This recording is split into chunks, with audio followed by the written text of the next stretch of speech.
Lah kowe iki gaweanmu apa 20 tahun ra ndek pacar iki? Lah kula nek gadah pacar dilarani terus kok. Sik. Kowe dadi selama umur 20 tahun ki urung ndek pacar mergo ndek pacar dilarani. Nggih.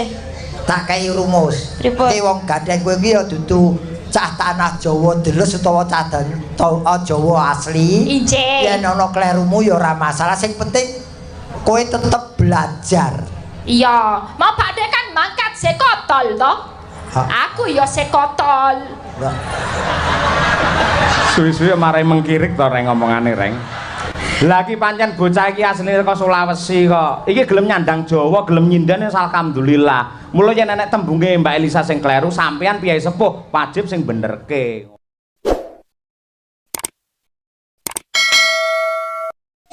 Ngaturke panglipur. Yo. Sadurunge ngaturi bintang tamu, kersane para pinisepuh marem dhisik, Nduk. Apa? Tak nyuwun sinom nyamat kelawan Ibu Sukesi Rahayu luwih dhisik. Monggo dumateng Ibu Sukesi Rahayu lan kanca-kanca Madangkara sinom nyamat dados.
dintekke luwih dhisik. Monggo Bu Kesi.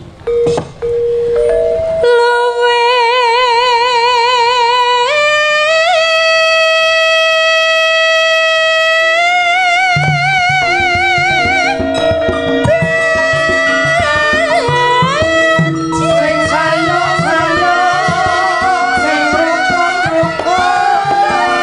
Si kucing toh. Mas Gareng Semarang ya.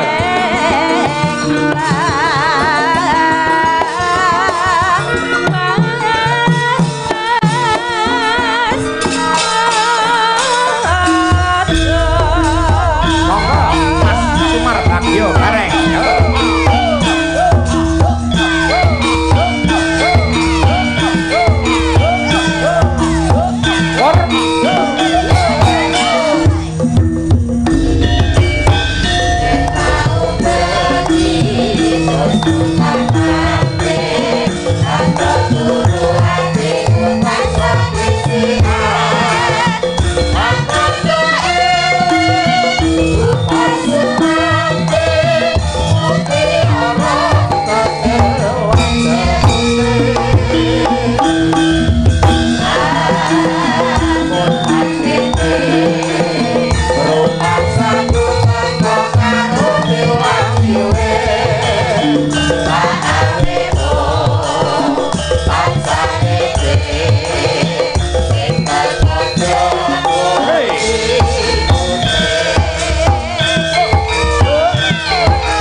Assalamualaikum Mas Gareng. Waalaikumsalam warahmatullahi wabarakatuh. Alhamdulillah. Nggih. Dalam rangka hari jadi Kabupaten Ngawi sowan wonten ing alun-alun Mas Gareng. Alhamdulillah Mas, lek kula ngimpi-ngimpi petang tahun kepungkur lagi sowan mulih mriki. Aku ki saking sumengko, saking senengku tak budali gasik aku wis. Nggih. Semarang kene iki yen ditempuh lewat jalan tol Kak. Wong kowe iki wong lawas ketoke katrok men to. Ngapa to? Jalan tol. Lah sing ketok katrok iku kowe. Kok iso? Tulisane apa? TOL. Diwaca Tol. Tol iya. Ning kaprahe umume nyebute jalan tol. Lah saiki kan kaprah apa sebabe jalan tulisane tol kok diwaca tol? Lah ya kuwi to. Nah, walah kowe marai pemikiranmu cupet kok. Sik yen kowe iso merdekke tol, TOL tegese piye? Tol kuwi iki sing jelas ya. Nggih. Kuwi tanpa prapatan. Ya ora? Iya ora nek critane tol ngangge prapatan. Bener ora? Ya bener. Bener kok protes. Angele ora. Oh. Ora entuk dienggo Car Free Day. Mudar kowe ning ngono Car Free Day. Heeh ya. L lokete akeh sing buka gur siji. Mula kemacetan biasane ning loket kuwi, ning saiki wis tertib kabeh wis dibuka, bahkan ada loket cadangan. Ning sejatine kenapa tol kok diwaca tol? Kuwi dijingkuk saka basa Arab ning surat Al-Fatihah. Nggih Pak Haji, ngoten nggih Pak Haji. Lho, lah kowe ora ngerti. Kae kowe tau maca Al-Fatihah ra?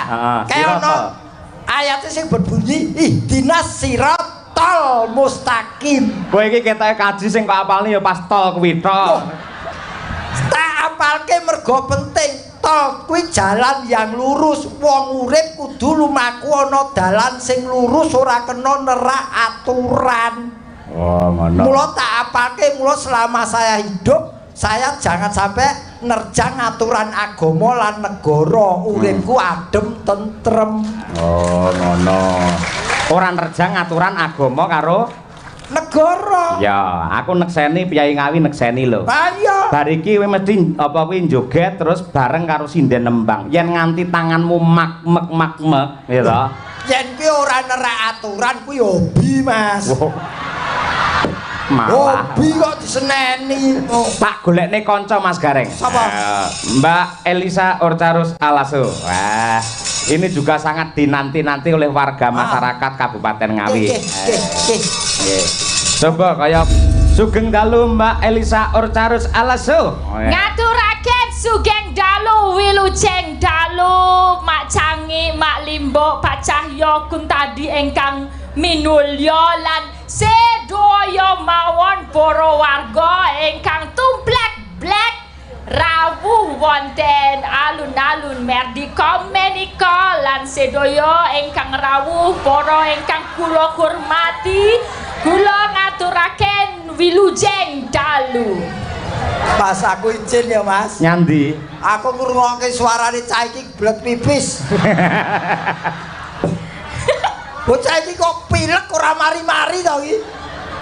Lah iki pancen bocah iki asline saka Sulawesi kok. Iki gelem nyandang Jawa, gelem nyindane alhamdulillah. Mula yen enek tembunge Mbak Elisa sing kleru, sampean piyai sepuh wajib sing benerke ngono. Oh iya.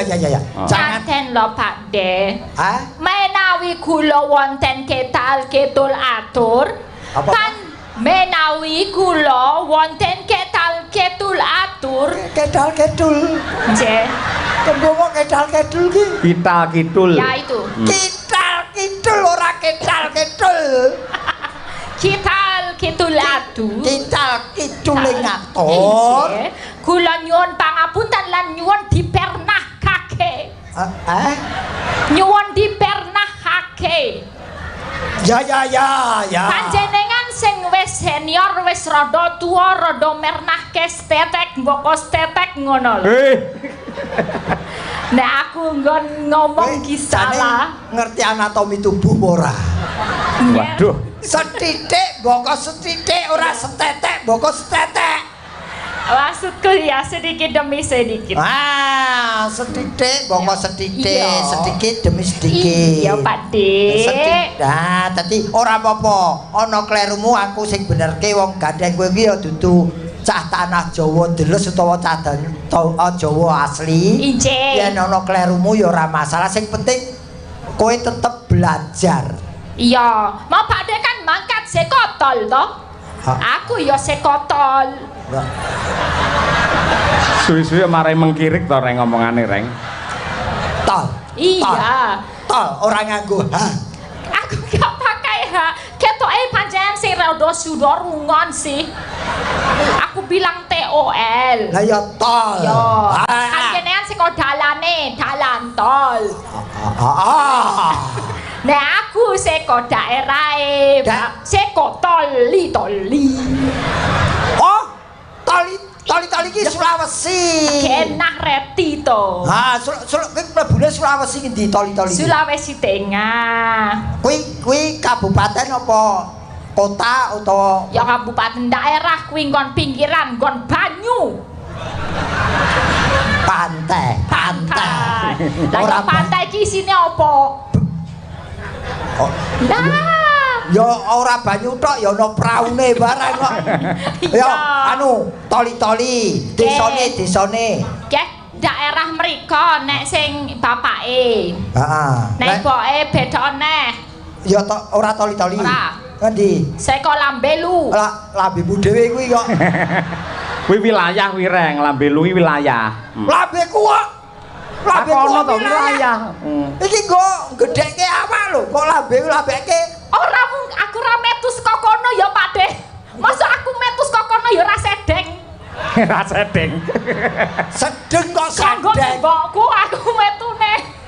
Sedeng ora sedeng. Ya sedang. Anu lambe apa mau jenenge? Lambelu. Lambelu kuwi nama suatu daerah di Sulawesi. Ya, Dadi tapi bapak carane sekontol. Palu lewat Bon Kopi, lewat Doboli. Hah? Kok dadak. Mbah, aku ora tahu. Aku omong prasaja ora tahu doboli aku. Wah, Pak De ki sesuk ki nek ngopi sing gentel, nek dolan sing adol. Kentel. Basa kowe Mas, aku Ora awakmu wae, iki apike lek karo awakmu. Awakmu. Iki ya sak jam Elisa mong terus. Susu awak. Tenang, sabar. Aku tenang ora ngerti ku tenong. Wah, iki iso iki lho nyambut gawe sewengi iso stroke lho ngene iki. Lah ngopo kok setro? Lho, yen pawaan rupa ki Entuk ya. entuk nglawuhi. Nglawuhi. Nglawuhi tegesnya apa? Yo iso gelar, iso gulung. Nglawuhi ki enak disawang. Heeh. Sedep. Enggak, lawuh itu bangsane pitik, dodop, tepong itu lawuh. Terus aku mbok padake apa? Bener, Mbak, bener. Mbok pangan aku. Mudiar kowe. Arep dahar Pak Haji. Ayo. Adeng dahar panjenengan Pak Haji. Jawab reng, aja meneng ae. Rawane bareng nesu mekroke. Apa sing mekrok opone? Lho aku salah siji mbok uring-uring wong kowe salah terus ora tak apa-apake lho. Oh, kula mboten nguring-nguring sakniki niku jenenge tanya. Nek rareti takon kuwi sing bener kan niku. Iya, dadine aku nek misale ora nggenah ora kok njuk bablas terus ning aku tanglet. Apa? Tanglet nyuwun perso. Oh, tanglet nyuwun pirsa. Wah, jane wis Apa wis? anu apa nganune iki bahasane sakeh. Anu kosakatane wis akeh. Akeh ning ora cetha. Lah, nah niki ngeten, Mas Gareng kali Mbak Elisa kali guyon nggih kali nembang. Ngoten nggih? Nggih. Kepada Kok kepadak? Kepadak kok kepadak? oh ya, kepada Pak Dalang Cahyo Kuntadi. Kula sponsor ayam panggang Sido Laju atas nama Pak Ari Pom. Nyuwun gending sigrak-sigrak nggih, Pak. Nggih. Kok ana ngonone ya. Setunggal eling-eling Banyumasan. Pokok men Bu Kesi engkang nembang. Mbak Tuti engkang bekso. Weh apal nggih kalih member-member Madangkara original. Member ya apa tuh? Member. Oh, member. Member. Dua, langgam ulo tampar Mbak Umi. Kula paringi ayam 5 kardus kagem Pak Cahyo. 2 kardus sing 3 nggo Mbak Tuti. Terus Mbak Elisa dan kawan-kawan matur suwun. Gareng di gareng ora enek to gareng? Ora neng. Ning nek 3 dibagi sinden cacah 9 ki entuk. Ya kok dibagi-bagi ora ketanggon ceker. Iki sirah, dodo mentok, suwiwi, ceker. Iku tekan kene telek. Ojo to ora malah telek. Lho, pira ya ora cukup. Ya matur nuwun, Pak, paringanipun. Nggih. Ngono, sampeyan lek piyai Jawa terus karo aku wis akrab. Lak Mbak Elisa ki lek pendatang, ya to. Aja nganti atine digawe cuwa, digawe gelo. Men seneng lek nganti mutung ora seneng karo budayane awake dhewe melu cilaka lho, ngono kuwi. Heeh, wis kono, enggak. Kok ngono sih sampeyan? Apa kowe komandane nang kene? Kok ngongkon lungguh? Lah kula ya manut kowe jare mbok kon istirahat. Apa sing aku ngongkon aku nari iki sik kok ya. Oh. Nggih, sajatosipun kula niku remen menawi caket panjenengan. Sami kula ngoten. Nanging kula nggih kemutan. Bener ya, ingat itu kemutan ya. Dulu saya di sini waktu ulang tahun Ngawi ke-661 sama Pak Seno Nugroho waktu itu belum jadi bintang tamu. Jenengan. Bintang tamunya adalah Abah Kirun. Nah, di situ memang Pak Seno memberikan ruang untuk sinden-sinden bisa tampil ke depan. Dadi iso berekspresi, iso ngetokke keahliane, dadi muncul kaya aku saiki. Dadi aku ya pengen kanca-kanca sinden. Dadi malam hari ini pertama jenengan menjadi bintang tamu di wayangan Ngawi nggih? Ya, bintang tamu di sini, tapi kalau tampil di sini ini udah pernah 5 tahun yang lalu. Hari jadi kan ini baru ini jenengan jadi bintang. Artinya bintangnya 2. Aku juga bintang, kamu juga bintang. Nah, kae garenge kayak bintang 7 ya. Bintang 7 obat sakit kepala. Nggih, Mbak Umi Habibah. Nggih, iki coba iki. Lunggone. Enggak usah sewot sih, Pak Dek. Semangat ya. Kuat to. Cek kon ngadeg ora ngono. Kon ngadeg ora ngono lho. Oh, mingsi. Mingsi. Kata-katane. tak tang tak dang dang dang Umi Hafifah Ponorogo yo.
Iki asli Jawa Tulen. Ora usah mbok kandhani. Heeh. Aku janean kepethuk cah iki jane ibu. Cah iki sing ndi? Iki Om Pipah iki. Ngaten napa? Aku ketok tuwekku. Sebabe. Lah wong iki biyen jane nonton wayang wis umbelen nyelempit ning gong lho. Saiki iso ngadeg gejejer ning kene. Dadi sidenmu ki apa ora wis tuwik iki? Ya ora ngono, ngurmati karo Pak Degareng ya. Coba disapa dhisik, sungkem sik. Wilujeng dalu, Kong. Ora dihormati ra patek. Lho, pripun to jenengan? Ya aja tuwek-tuwek to. Ya aku rumasane wis tuwek ning aja Kong. Lah pripun? Om. Ya Omi sik. Oh, ya Pak De. Bener Om mau lho. Om apa? Omplung ngono lho Om Dang. Go paidon to piye? Oh, ya wis ngene wis, sakarepmu. Sebutan apapun tidak masalah, sing penting kowe tetep ngajeni marang wong sing luwih tuwa. Nggih, Kong. Ya tuh. Aja Kong eyang ngono lho. Nggih, Yang. Anu ongkong tibane, yang ku tak dikira aku sing bau reksa. Oh, nggih. Wah, iki jane yang sing bau reksa. Ning tenan, saiki umurmu pira to, Nduk? 2. Pas kuwi, ra entuk dinyang. Pas. 20. Nggih. Sing sekolah. Tasih Ning ndi? ten isi Surakarta. Isi Surakarta. Kowe muridé Kota Grok kuwi to? Dengkelmu mlocot iki. Aku iki dosene otok-ongrok ora. Lah dosen iki karo aku Kota Grok kowe. Ha iya. Ya muridé Mas Cahyo. Nggih. Karo Mbak Kesi. Nggih. Ya ditenani sapa ngerti rezekimu ya ning kono. Nggih. Ya. Nggih, Kong. Aja banter-banter to kunge. Nggih wae. Wis duwe pacar apa urung? Dereng. Lah kowe iki gaweanmu apa 20 tahun ra duwe pacar iki? Lah kula nek gadah pacar dilarani terus kok. Piye rumuse ben ora dilarani anu? Pagar. Sik.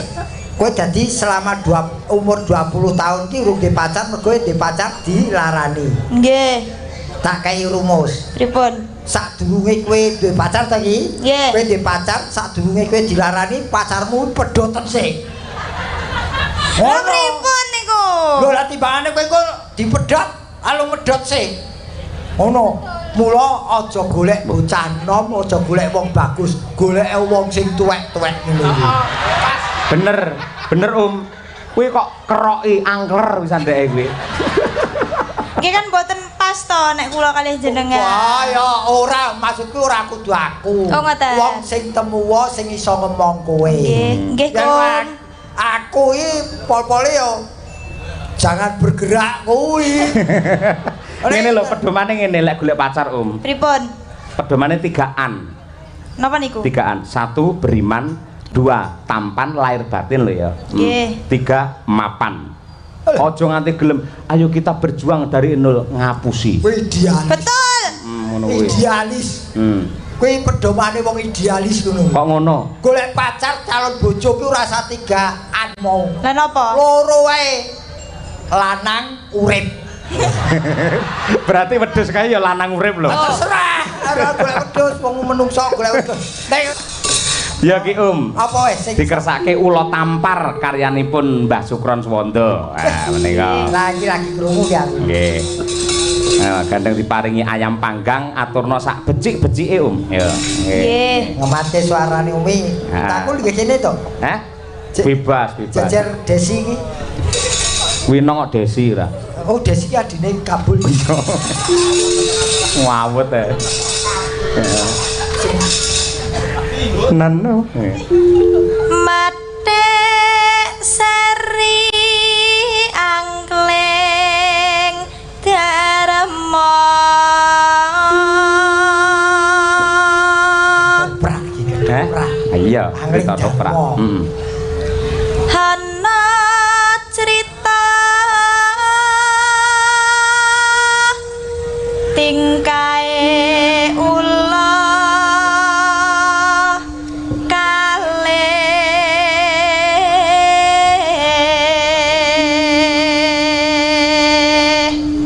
Nano. Oh. Hengkang samya jumburaya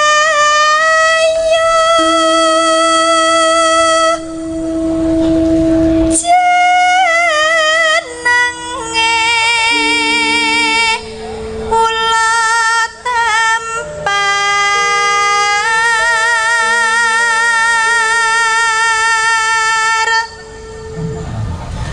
wani gunjak garwane sang maha wiku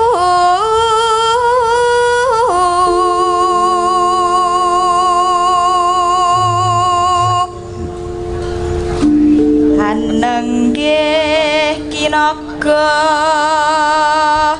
raja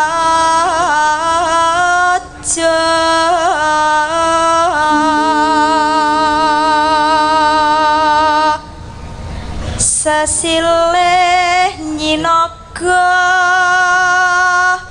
kini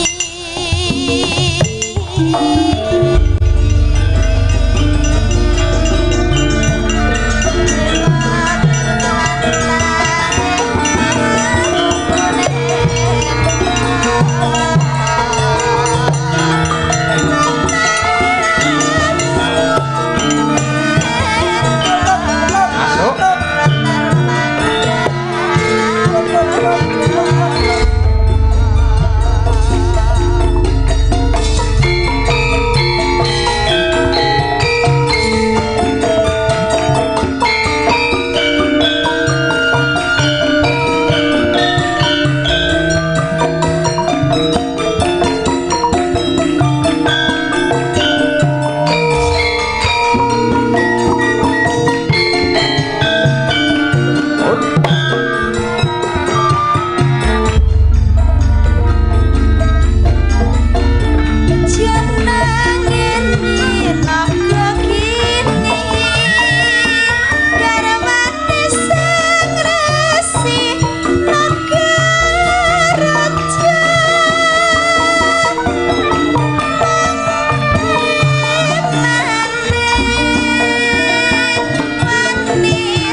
Bintang-bintang Madangkara masih ada Mas Gareng. Siapakah itu? Mbak Winong Nawangsih. Nggih. Nika ponakan kula saking Tulungagung. Ya, Kali Mbak Birgita Ayu. Wah, Nah, niki pun kula ikrarke dadi anak kula. iki. Nggih. So yen rabi aja sambat sapa-sapa, Nduk. Omong karo bapak wis. Kok akad nikah bapakmu? Lek aku muslim untuk menjadi wali tak waleni, aku ora usah tanggapan tak maleni awakmu. Wis pokoke tenan apa-apa diragati karo Pak Cahyo.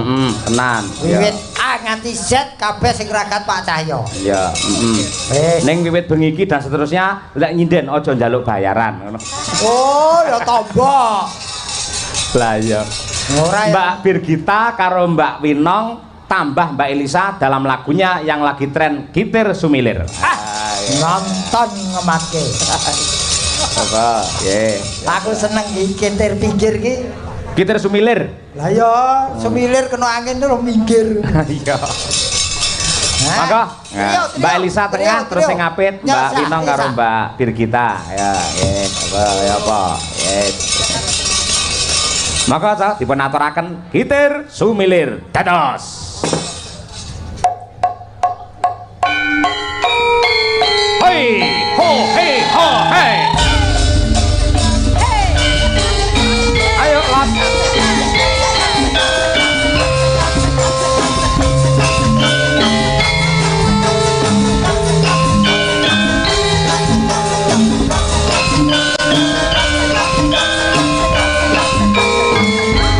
Hey, ho.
Mbah D Giatun sing wonten Blitar, Pak D Kowo Sugeng Laras. Seluruh warga masyarakat Kota Ngawi tetap ramah dan barokah.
Biasa, aduh elak tenan.